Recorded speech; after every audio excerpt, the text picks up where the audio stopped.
Hello students and my dear friends, I am Dr. Shalini Shukla and today is 9th of July 2021, Friday. Inspiration of the day is success doesn't come from what you do occasionally, success comes from what you do consistently. In today's discussion, we are going to cover these articles. So let's start with article number 1 given on page number 1. Bonds rally on RBI governor's remarks.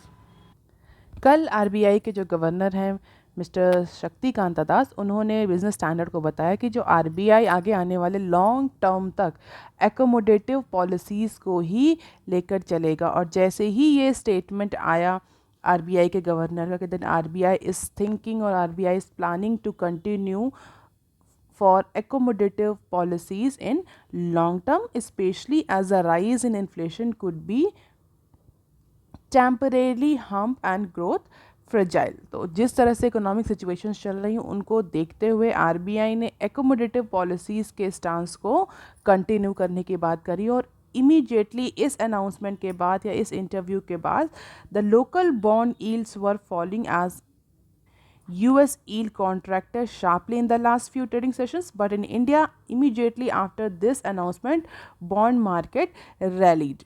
तो बहुत सारे international events की अगर हम बात करें, US yield contracted sharply in the last few trading session. Apart from it, fall in crude oil prices also helped to ease the sentiments. But after this statement by mister शक्ति कांता दास, जितनी भी uncertainties थी bond market को लेकर के, RBI के instance को लेकर के किया, इस पर्टिकुलर रिकवरी के प्रोसेस में आरबीआई किस तरह का इंस्टांस लेकर चलेगा। क्यों? क्योंकि एक साइड तो इन्फ्लेशन बढ़ रही है। अगर इन्फ्लेशन को हम देखें तो मई की जो सीपीआई इन्फ्लेशन है वो अप्रॉक्सीमेटली 6.30% आई है। एक साइड इन्फ्लेशन बढ़ रही है, दूसरा साइड जो है वो ये कह रहा है कि इस समय इकॉनमी जो है वो रिकवरी की स्टेज में है। और रिकवरी की स्टेज में गवर्नमेंट को और जितने भी सेंट्रल बैंक अथॉरिटीज़ होती हैं उनको एकोमोडेटिव लिबरल पॉलिसीज़ अडॉप्ट करनी चाहिए, जिससे कि मार्केट में मनी सप्लाई बढ़े और डिमांड बूस्ट और इकोनॉमिक रिकवरी बढ़े। बट जैसे जैसे मार्केट में मनी सप्लाई बढ़ती है उसका सीधा सीधा इम्पैक्ट इन्फ्लेशन पर भी देखने को मिलता है। As the money supply increases inflation will also increase. तो आरबीआई के पास बहुत ज़्यादा कॉरिडोर या बहुत अच्छी विंडो नहीं थी, क्योंकि इन्फ्लेशन जो था वो ऑलरेडी बढ़ रहा है। इसके बाद आरबीआई अगर और मनी फ्लो बढ़ाएगा मार्केट में थ्रू एकोमोडेटिव पॉलिसीज़ तो it may further increase the inflation.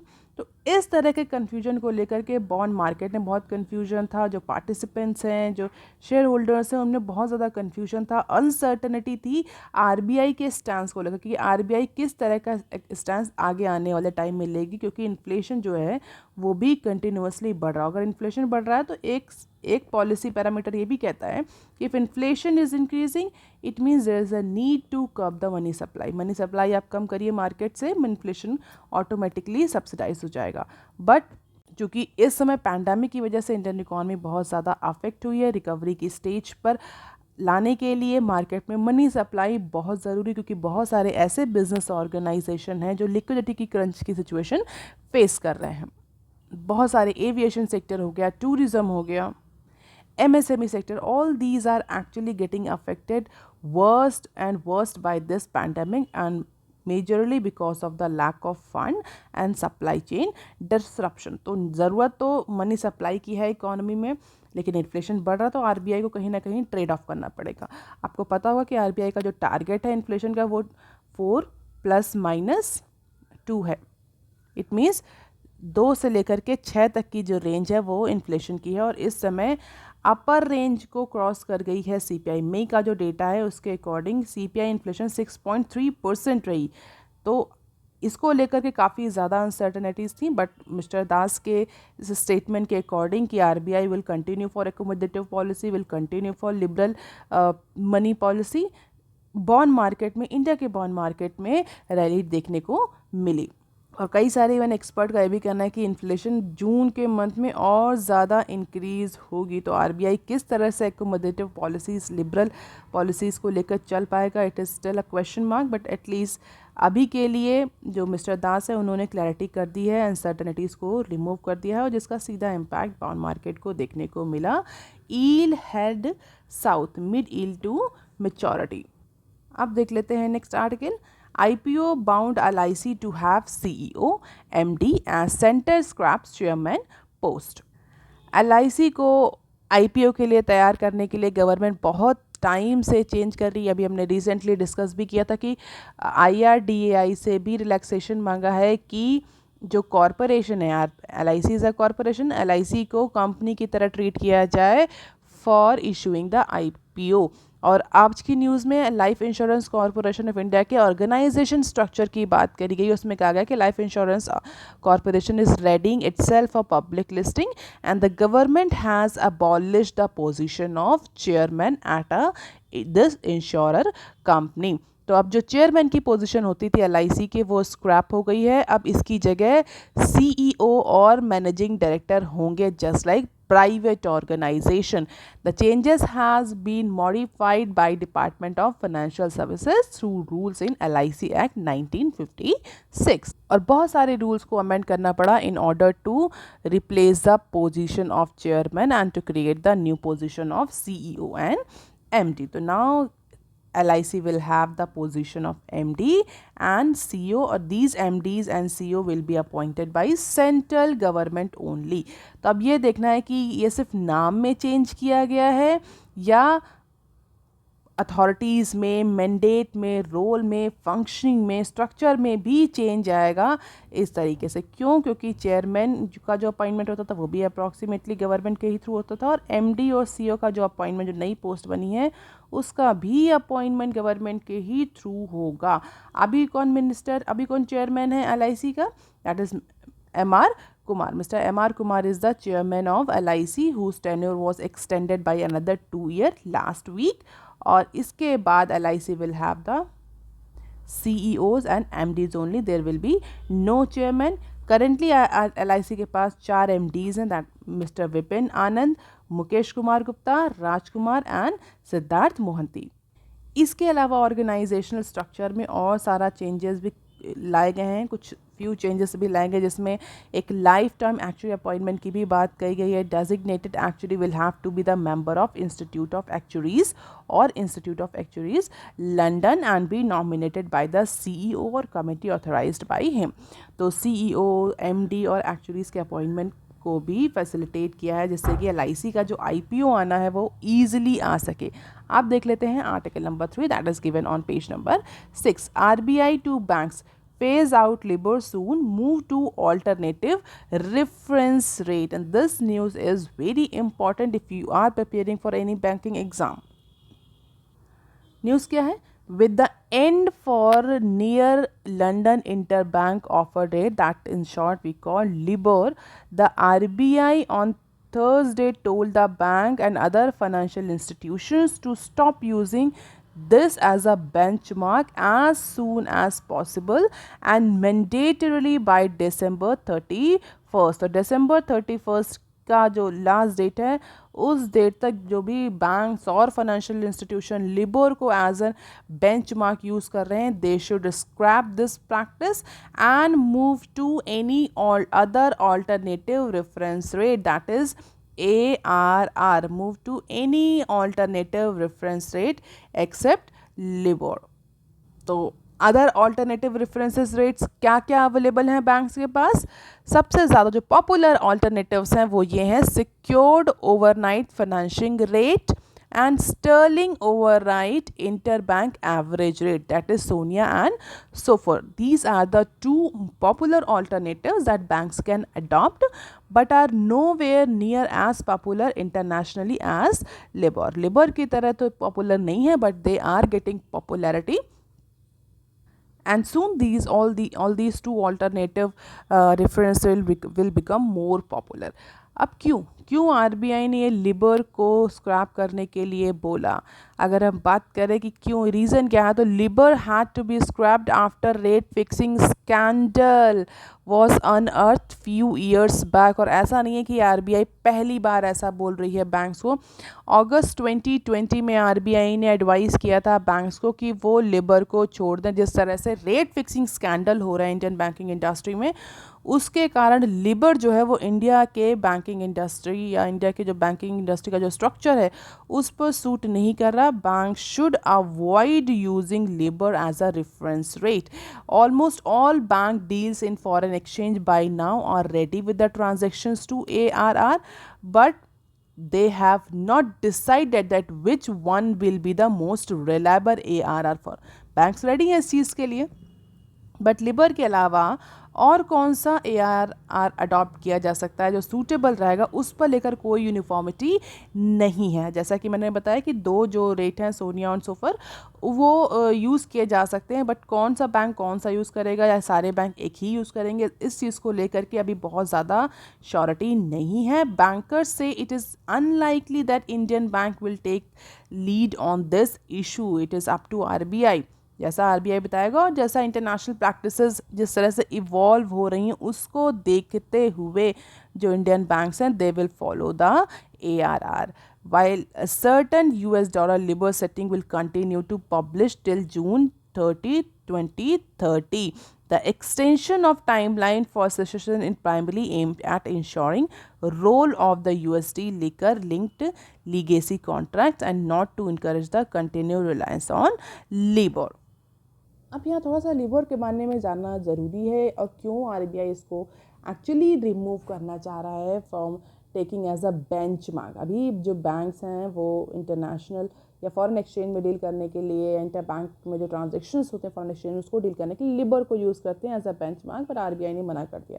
क्या होता है इसका फुल फॉर्म? होता है London interbank offered rate. It is a benchmark interest rate at which major global bank tend और lend to one another in an international interbank market for short terms loan। तो short terms loan जो होते हैं international banks के जो transactions होते हैं basically USD में या जो फॉरेन एक्सचेंज में डील होते हैं उनमें कितना इंटरेस्ट रेट चार्ज होगा, that actually decided by this Libre benchmark.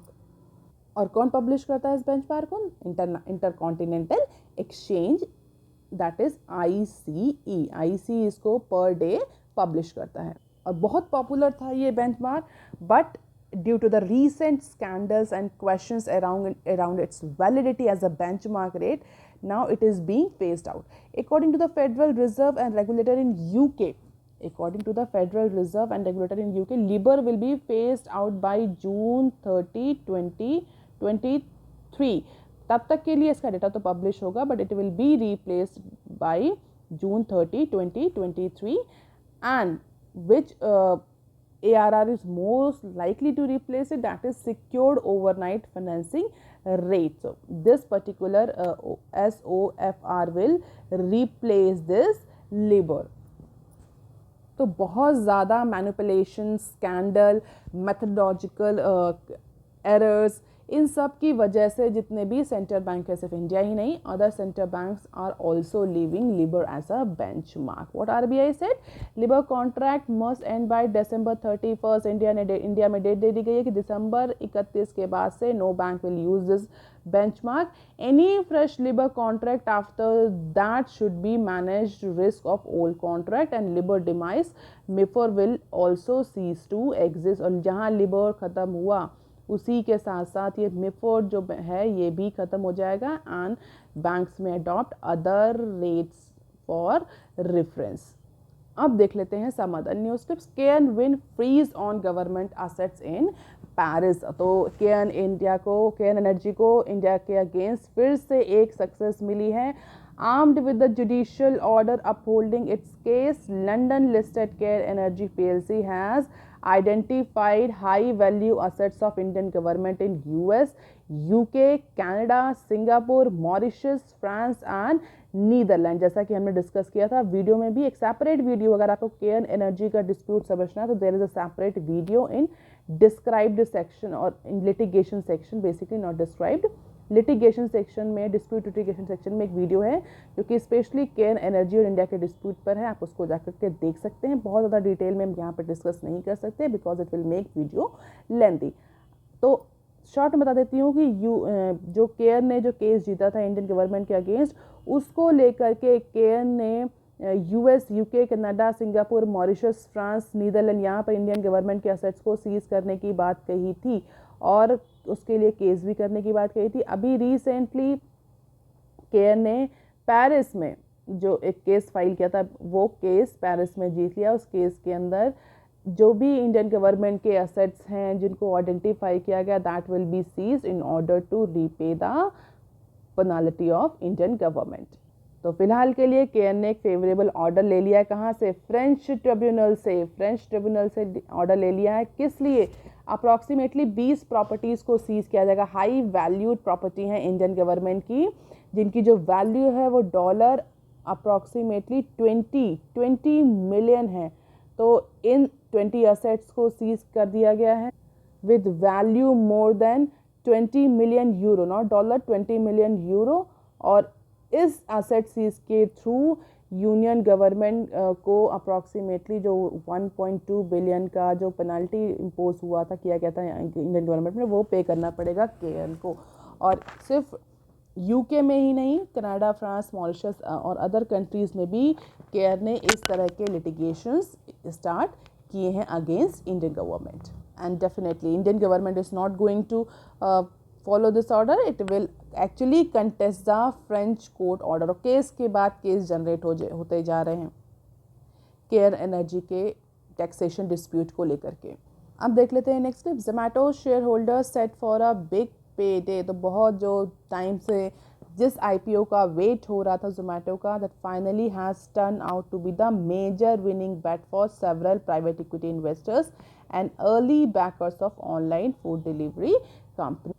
तो प्राइस बैंड क्या है? 70 to 76 रुपीज़ पर शेयर। इशू डेट जुलाई 14 to 16। रिटेल कोटा केवल 10% और market capitalisation as of now 59,623 crore. IPO का साइज कितना होगा? 9,370 करोड़ का आईपीओ जोमैटो इशू करने वाला 14 से 16 के बीच में। And the existing shareholders of the company are set to make gains in the range of 50%। ऐसा एक्सपर्ट का कहना है कि जो ऑलरेडी एग्जिस्टिंग शेयर होल्डर्स हैं वो 50% तक का गेन इससे अचीव कर सकते हैं। सो लेट्स सी ये आईपीओ कितना सक्सेसफुल होता है, जिसमें 10% रिटेल कोटा जो रखा गया है रिटेल इन्वेस्टर्स के लिए। इसके अलावा जितना आईपीओ होगा वो इंस्टीट्यूशनल इन्वेस्टर्स या क्वालिफाइड इन्वेस्टर्स के लिए होगा। आप देख लेते हैं next clip. Navy is reluctant to vacate spectrum may delay 5G option. So Indian navy ने जो 100 मेगाहर्ट्ज़ का जो स्पेक्ट्रम होल्ड करके रखा है उसको वैकेट करने से मना कर दिया है। क्यों? क्योंकि नेवी के अपने कंसर्न है इस चीज़ को लेकर के।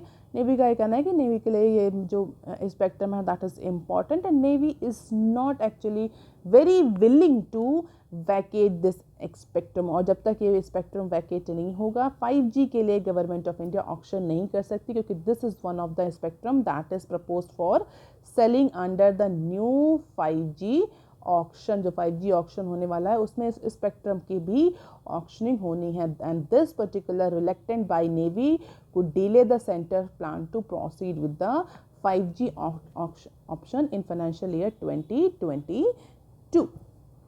अब देख लेते हैं next clip. In first meet new cabinet okays 23,000 crore Covid fund. तो अभी रिसेंटली शफलिंग हुई है कैबिनेट में और उसकी फर्स्ट मीटिंग में जो नई कैबिनेट बनी है उसने कोविड-19 रिलीफ पैकेज के लिए, फाइनेंशियल पैकेज के लिए 23,000 करोड़ का फाइनेंशियल पैकेज पास किया है, specially for improving the health infrastructure in the country to fight the कोविड-19। करंट कोविड-19 सिचुएशन जो अभी चल रही है और जो आगे आने वाली थर्ड वेव की जो प्रोजेक्शंस किए जा रहे हैं उसके लिए जो न्यू कैबिनेट है उसने 23,000 करोड़ का जो मनी है वो सैंक्शन किया है। इसके अलावा एग्रीकल्चर इंफ्रास्ट्रक्चर AIF फंड को लेकर भी चेंजेस हुए हैं, होस्ट ऑफ चेंजेस किए गए हैं बाय दिस न्यू कैबिनेट। और जो एग्रीकल्चर रिलेटेड जैसे कोकोनट डेवलपमेंट बोर्ड है उसमें भी कुछ अमेंडमेंट्स किए गए। तो कुछ मेजर डिसीजन लिए, जिसमें सबसे इंपॉर्टेंट डिसीजन जो कोविड रिलीफ फंड रिलीज किया गया है उसको लेकर के। अब देख लेते हैं next clip. Google tax collection jumps 4 time in Q1। तो इंडिया की जो अर्निंग है because of this contentious 2% Google tax, उसके कारण 4 टाइम्स जंप करी है Q1 में। अगर आपको पता हो equalization levy, Google tax, digital tax जो 2% last year government of India ने इम्पोज किया था, किस पर? Non residential digital players like Google, Netflix, Amazon, इन पर इम्पोज किया। और इसको लेकर के अभी तक यूएस गवर्नमेंट के साथ डिस्प्यूट चल रहा है इंडिया का। हालांकि ये टैक्स इम्पोज हो चुका है, तो जितने भी जो नॉन रेजिडेंशियल डिजिटल प्लेयर्स हैं उनको ये टैक्स पे करना पड़ रहा है, और जिसकी वजह से Q1 का जो कलेक्शन है गूगल टैक्स का वो 4 गुना ज़्यादा बढ़ गया है। और सबसे ज़्यादा कलेक्शन बैंगलोर से हुआ, that is followed by Hyderabad and Delhi. और ये डेटा कब आया? जबकि इंडिया एग्री कर गया है ग्लोबल टैक्स पैक्ट पर, जो कि हमने डिस्कस करी थी, जिसमें एक मिनिमम थ्रेशोल्ड को लेकर के हमने डिस्कशन किया था। कहा था कि जो मिनिमम रेवेन्यू थ्रेशोल्ड है उस अगर वो पास हो जाता है तो गवर्नमेंट को, इंडियन गवर्नमेंट को जो 2% एडिशनल लेवी है ये स्क्रैप करना पड़ेगा। और जबकि ये डेटा दिख रहा है कि इस 2% एडिशनल लेवी की वजह से इंडिया का जो रेवेन्यू जनरेशन है वो 4 गुना ज़्यादा बढ़ गया है। और उस पर्टिकुलर मौके पर, इस पर्टिकुलर सिचुएशन में, जबकि government, Indian representative organisation for economic cooperation and development के ग्लोबल टैक्स डील प्रपोजल पर एग्री हो रही है, तो आगे आने वाले टाइम में 2022 या 23 तक क्या गवर्नमेंट इस 2% एडिशनल लेवी को स्क्रैप कर पाएगी? क्या government of India, Indian economy इस ग्लोबल टैक्स डील जो कि अभी फाइनलाइज हो रही है OECD में, क्या इससे अलाइंड हो पाएगी या नहीं? It is still a big question mark. तो 4 गुना 5 गुना टैक्स कलेक्शन बढ़ रहा है, तो अगर जब भी ये स्क्रैप किया जाएगा 2% equalisation levy, it will be a huge revenue loss for Indian economy. तो किस तरीके से इसको कोप अप करेंगे in order to aligned this taxation with the global tax deal that is being proposed in OECD? ये future का अभी discussion है। तो that's all for today students. If you want lecture PDF, you can join my Telegram channel. You can also follow me on Twitter, ResearchGate, Facebook and Instagram. If you have any query and suggestion, write on comment section below. Please like, share and subscribe. Thank you.